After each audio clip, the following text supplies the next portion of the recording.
Mace, thank you so much for joining us as part of our big interview. Love or hate it, but undeniably the talent is there. That voice is as strong as the person that houses it. She once came to our show, and today we're delighted to have Miss Kelly Khumalo come to our show. Thank you so much for joining us, Kelly.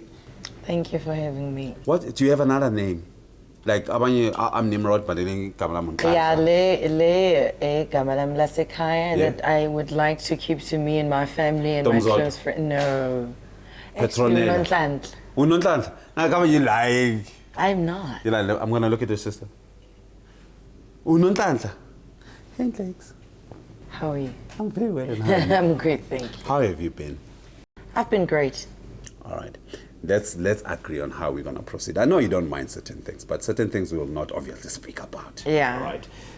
But I'm more interested in you, and we've asked people to ask questions. If they were sitting with you, what would they like to ask you? So we'll refer to those questions. Okay. But how are you? I'm okay. Yeah? Yeah. Your kids, how are your kids? They are super. Driving me crazy, but yeah. they're amazing. Yeah? Yeah. With all that happens, artists are known to have a shell of their own, to protect the true person that is them, that they won't share with anyone. Yeah. When? I'm not that kind. What you see is what you get. Really, I'm not a person that lives in the facade, which is why a lot of people will never understand the person that I am, because I just thrive in reality and the truth. That's what I'm about. For real? So if I'm cracking, I'm cracking. If I'm not cracking, right now I'm speaking to you as a very happy woman and very content with herself and everything that surrounds her. Yeah? Yeah. I'm from Pimville. When? I'm from Spruitview. Spruitview? Yeah. Yeah? You grew up there? I'm for 14 years. Yeah. And then partly in KZN. Yeah. Yeah. Okay. So, we get to what people would like to ask you. Sure, there's a lot that loves to ask. Okay. But obviously, you know, with our show, we are not on the degenerate part. Let me tell you, yeah, I know. People would love a Jerry Springer kind of thing, because it sort of takes that person and brings them into their level. When somebody feels worse about themselves and their situation, they'll do just about anything to try and pull whoever is thriving in their situation to be at their level. I hear you. First question. This is my question. First question. To what do you owe you? Everything, the realness about you, the expression of you. I owe it to me and to God, and no one else. Mom, any personal traits? That's the thing. My mom is running her own race. I'm running my own race. My kids will grow up to run their own race. So their lives, or whatever it is that, or whoever they become, they owe it to themselves and God. Even I, as their mother, they don't owe me anything. No explanation, nothing. Do you think it's unfair to be so prying onto your life? Do you think there's a certain limit where they shouldn't in the space that let me tell you, I just personally think that they don't know any better, and they don't have anything occupying their time, therefore they would want to pry into other people's business. But being entertainers, you would agree that your business... You said entertainer. Yes. Not my private life. It has absolutely nothing to do with anybody. But if I hold a mic and start singing, then you're allowed to say whatever that you want to. I introduce myself into the music industry as a musician, not I want to be known, this is what I do in my private space, this is what I get up to, this is who I sleep with, you know. They make it their business to find that about me. But in all fairness, the execution of that is not private per se. That's the thing. Let me tell you, once you are out there in the public eye, whether it's about music or acting or whatever it is, people would want to know what you get up to. Because that gives them that hold onto your life or your success. So they can pull you down whenever you try to dust yourself. They're like, remember, this is what you do in your private space. I hear you. Okay. One person would like to know, are you a temperamental person? Do you have temper issues? I don't have temper issues. One thing that I have an issue with is people who try to mess with me. That's when... I don't have. In fact, I'm the most level-headed person you can come across, but don't push me. For real? It's as real as that. Untutugo, right? Untutugo Dumagude wants to know, this is two parts, right? Wants to know, do you believe in your culture? Oh, I thrive in my culture. Yeah. I believe in my culture, and I believe that to know who you are and where you would like to be, you have to know where you come from. And culture is a big part of where I come from. Second question, then, having been involved with the person that passed away, that has absolutely nothing to do with him. Like I said, I will speak about what I want to speak about, and what I feel is personal to me that I do not want to talk about, I will not. But would you, in Dezinjalo, like you say, they are very much necessary. It's things that you cannot overlook.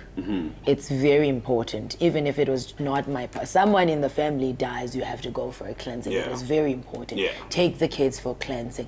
It is very important because it's part of who you are, of who we are as black people. That's what I believe. That's how we were raised in my family. So if I decide to do my own thing and then somewhere down the line things happen and they don't make sense, I have to go back and say, okay, cool. What did I do that was not so right, that did not go right with my culture and how I was raised as a child? Let's go to Farida Ozama, Kelly Khumalo, coincidentally. You know, she says that you must not please ask too much of her. Please, she's been through a lot with Nimrod. Do you find it humbling that there will be total strangers that will immediately take your side, even though they've never met you? For me, it just, I don't know. It's beyond humbling. For me, it's a blessing. You know, when you bump into someone at the mall, and that woman is so with you. I'm the person that's blessed to feel people's spirits and what their thoughts are. I was blessed like that. So I'm able to tell whether you mean it or you just want a picture. And you can tell this woman is so content and she's behind me 150%. And in a way that if anything was to happen to me in her presence, trust me, she will jump in and defend me. Talking about culture, Upriti says, obviously you lost someone that you were seeing with Senzo, and everything has been happening. But she wants to know, why did you go to is it the Feathers? So soon? Who determines what soon is? I need to be in the African community. No, you know, let me tell you, people are hypocrites. When Senzo passed on, it was like, no, Kelly doesn't deserve to go to the funeral. She doesn't deserve to mourn. And then when I continue with my life, it's a problem. That's the thing. If Senzo was there, he would have wanted me to continue living my life the way I am living it now. Yeah. But to you, what does it speak to you as a woman? Was it just a case of, we bring it into perspective, was it just a case of, okay, I'm hurt, all right, just lost someone, but hey, I gotta do what I gotta do? For me, it was, I had my time to be at home and just sit and accept what had happened to me. And at the end of the day, I'm a mother of two. and I'm in the industry, I had just released an album. I was not going to say, okay, because this has happened to me, I'm just going to crawl into a little corner. You know how they be like, but this girl, why can't you just keep quiet? You don't pay my rent. You don't pay my bills. You don't take my kids to school. You don't buy nappies. I do. So all of that is on me. Whether my man just died or not, life has to carry on. I have an album out there that needs to be promoted. As hurt as I was, I had to get up, go work. Because no one then thinks your presence there. No one questions the hurt. Nobody thinks about that. They all think about it's too soon. Yes, no one thinks about, I am here. I would rather be somewhere, but I am here. No one cares to say, how do you feel? You still got to perform and hold that mic. You still got to appear at these things. Let me tell you what this industry has taught me, that people lose sense of us being human.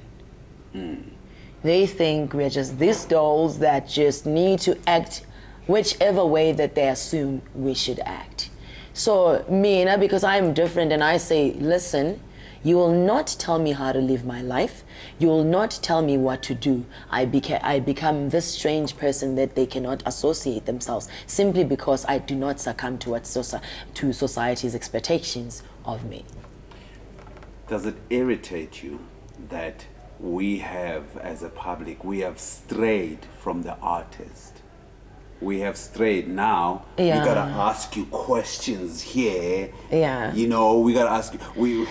No, it does not irritate me in a way that, at the end of the day, as much as I'm an artist, and there's a whole lot of people who are in different lines of work, who have personal lives zabo is pushed down. They would like to see someone who is out there in the public eye, who is doing something and who's remaining strong in everything that they go through. For one way or the other, it does work for someone out there. It may not be my music, but it could be my character that works for someone out there. When people started attacking you, human being, you feel, I mean, you're a strong woman. You know, you hold it down the way you hold it down. But I like to believe you're a human being too. You feel, however you feel and however you deal with those feelings. You can correct me. Yeah. But when social network went mad at you, as a show, Tina, we told people where to get off. First of all, no, isn't it true? It's true. We told people where to get off. A lot of people told a lot of people to get off. No, but really, because some things were not about anything. But I don't know, this personal hatred of a person, you know? Let me tell you, to me, the amount of hate determines the amount of power that God has vested in me. So when you hate more, I'm like, hold up, snap, am I that powerful for you to lose yourself talking about me, spending your data, spending your money and your time and your fingers just talking about me? Damn, I must be very powerful. But what I liked, social commentators as well as respected journalists, and I use respected with you know, a sense of what that word means. You know, they said, you know, stop the nonsense, stop the rot. It is very nonsensical, really, more than anything. Like I said before, I became the template of whatever is wrong in their lives, what they wanted to vent about in their lives. So it was like, oh hell, snap, there's Kelly, let's just throw stones at her. Let out all the anger that we have about what's going on in our personal lives. So it doesn't really bother me. It's like when you say something about like, oh snap, is that how you feel? Wow, I feel sorry for you, because it has absolutely nothing to do with me. You're a mother. You have a mom. Yeah. How was she during that time? My mother loves me. My kids love me, and I love them. My sister loves me. My friends love me. My true fans love me. And they went through it all with me. They held my hand. They loved me. They supported me. So... Did you get any counseling? I don't think I need one. You don't? No. You'll deal with it your way? I am dealing with it. There's certain things that a counselor will not give me. That who can? God can. The biggest counselor of all counselors is God. Counselors like you and me, they have their own problems, their own struggles. What can they tell me in everything that I've been through? What is there that they can offer me? Many of the ladies, well, Unosipo Kulu wants to know where you got that voice. We'll get to that. She's amazed how strong you are, and obviously we've spoken about your sense of strength. You have said that, so we're going to continue on what many ladies wanted to ask you, why they were mad at you. All right, we've got Kelly Khumalo. Stay with us.